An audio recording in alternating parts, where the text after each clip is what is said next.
Hi everyone, আমি ডোনা। এই রাস্তাটা দেখছো? কি দারুণ না?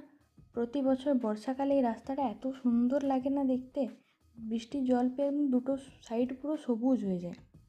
আমার ডাইনোসরের বাবা যেহেতু শনিবার নাইট শিফট থাকে, তাই সপ্তাহের এই শনিবার আর রবিবারের বেশিরভাগ সময়টাই না সারা সপ্তাহে পেন্ডিং কাজ সারতে সারতেই চলে যায়। এই শনিবার গেছিলাম গাড়ি সার্ভিসিংয়ে। গাড়ি নেওয়ার কিছুদিন পর পরই যে সার্ভিসিংগুলো হয় না, ওইগুলোই। আর কোথাও বাইরে গেলে আমার সবথেকে বড় চিন্তা হলো আমার এই ডাইনোসরটাকে আমি কী খাওয়াবো। বাড়ি থেকে ওর খাবার বানিয়েও নিয়ে যাই, কিন্তু ওই যে উনি এখনই এত বড় হয়ে গেছেন যে নিজের খাবার বাদ দিয়ে বাকি সবারই খাবার খান। যেহেতু সেদিন গাড়ির ওয়াশিং ছিল না, তাই তুলনামূলক অনেক তাড়াতাড়ি কাজ হয়ে গিয়েছিল। বেশিক্ষণ ওখানে বসে থাকতে হয়নি। আমি বসেও ছিলাম আর বসে বসে কাজের লিস্ট বানাচ্ছিলাম যে আর কতগুলো কাজ বাকি আছে। আমি মল গেলে না খাবার খেয়ে যাওয়াটাই বেশি প্রেফার করি, কারণ একবার যদি মলে ঢোকা হয় তখন 3 ঘন্টার আগে বেরোনোই হয় না।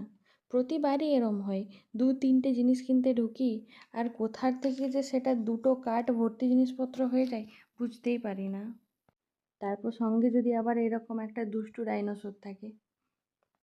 লাইফের এমন একটা সময়ে পৌঁছে গেছি না, যেখানে নতুন ড্রেস দেখে যতটা বেশি খুশি হয় তার থেকে বেশি নতুন বাসনপত্র দেখে আমি সব থেকে বেশি খুশি হই এখন।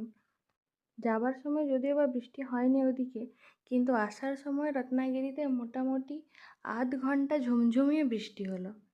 আবার এইদিকে টাউনশিপে এসে দেখছি এদিকে একটুও বৃষ্টি হয়নি, চারিদিকে শুকনো। এটাকেই বোধহয় বর্ষাকাল বলে।